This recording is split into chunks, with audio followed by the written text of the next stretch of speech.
Welcome to Real Estate for Real session where we share Actionable real estate information.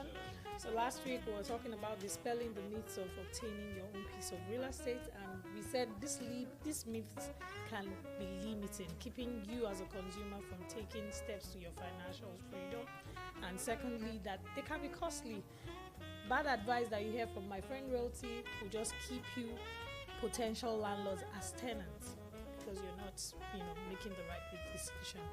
Mr. Victor, I hear a recession is coming, and tenants, consumers keep telling you, "Oh, a recession is coming, and I don't want to, buy my own piece of real estate."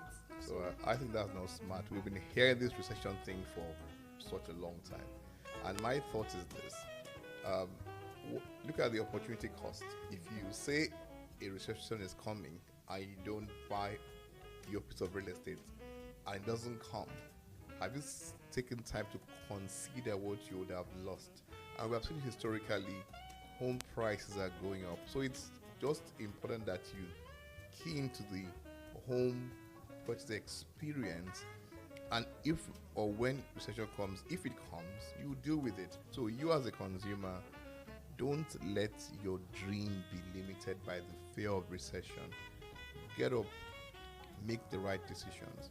There's this myth out there that says, "Oh, it's best to rent than to own," or planning against for recession. You want to you want to do a rent to own so you can get out of the transaction. Lara, what's your take on renting to own? Renting to own is usually, like I told you, somebody called me last week and said she wanted to get into the rent to own program, and like we say, it's like test driving a house before you buy it.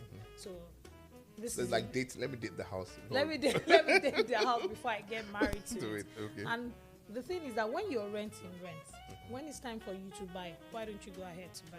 And usually, most of the consumers offered this rent to own program are you people that financially disadvantaged. Okay. Maybe you have issues with your credit, and you are not informed.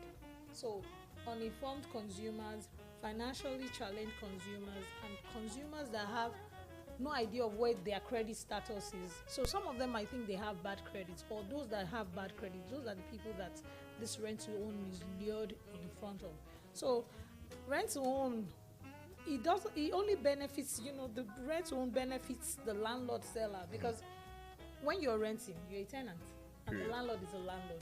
But we're saying landlord seller because he wants to be a potential seller. It doesn't benefit you, a consumer, as the tenant stroke buyer. So rent to own is predatory in nature, and the buyer is just a tenant. That's a tenant. Buyer tenant is just a tenant, and there's no benefit to own ownership. Like we said, God forbid they foreclose on the property. All the money that you have sunk into that property that you want to buy goes down the drain, because the person on the deed is the owner of the And property. realistically, unlike test driving a car, when you take a car off the car lot, the car loses value.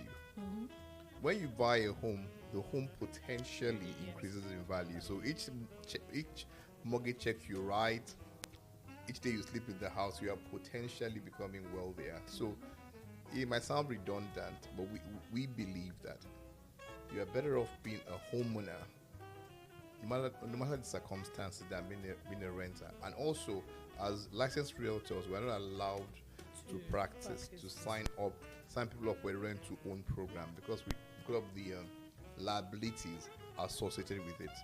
Most informed consumers will not go the rent to own route. Okay, speaking of realtors, you hear people say, "I don't think I need a realtor to purchase my dream home." We hear it every time. And sometimes some people use realtors just because they want to share your commission, which we don't do in Tribe One Realty. So Lara, please continue. So, this is correct. Yes, you can buy a property without a realtor, but it's like going to a courtroom when you have a case to answer to, and you're not represented. Your licensed realtor will represent you. You have to get a licensed realtor who is knowledgeable and knows what she's doing, or he or she is doing, because we adhere to the code of ethics in our business practices. So the licensed realtor has to be knowledgeable to help you navigate you through this home ownership process. So let me jump in. If someone says, I'm buying a brand new home with a builder, I don't need any representation, the salesperson would guide me and tell me what to do. Do you think that's a smart thing? No, that's not smart, because the So salesperson. buying new, buying resale, you think you do Yes, you need a realtor to help you navigate this process, because it's a lot. Because the sales agent is just signing you off, and when there's a contract, and that's where it ends. But your realtor will guide you through the process from start to finish. Even after you buy the house, the realtor will still help you out. And your realtor is really your fiduciary, because you sign what's called a buyer rep agreement, which gives parameters of that relationship. So if you have, as Lara said, a licensed, knowledgeable real estate professional, they will help you through the process. You can buy a house without being represented. It's not illegal. And also you can work with multiple realtors. But the thing is, you cannot have the same realtor searching for a home for you in the same area. For example, in our market, we have the Houston market, Katy market, Cypress market. Might say, okay, look, I want to work with Lara, because Lara is very strong when it comes to Sugarland and $1 million homes. I'll work with Victor when it comes to Richmond and that market. So yes, you can sign a contract with two different realtors to serve you in two different areas, but you can't have two realtors serving in the same market at the same time. And speaking of realtors, I don't need a realtor. Now you've made this decision, or you're still sitting on the fence, and you hear people say, I have $70,000 in the bank. I think that's better for me. I would keep renting. That there's no point, putting my money in real estate. The thing is that you have to understand how money works. A smart person, a smart consumer knows that when I put this money in a piece of real estate, yes, it's going to appreciate. Like you said, when you buy the house, it appreciates. It's not like a vehicle that you drive out of the car lot and it depreciates. It just depreciates. So putting the money in the bank, how much interest are you going to get on that? But historically, real estate has been a good place to park your money. And for smart home buyers, each day you sleep and wake up, you are building wealth. So there, who are we? We're Triad One Realty. You can call us on 713-955-6171. We're on social media. We have Instagram, YouTube, and Facebook handles, Triad One Realty.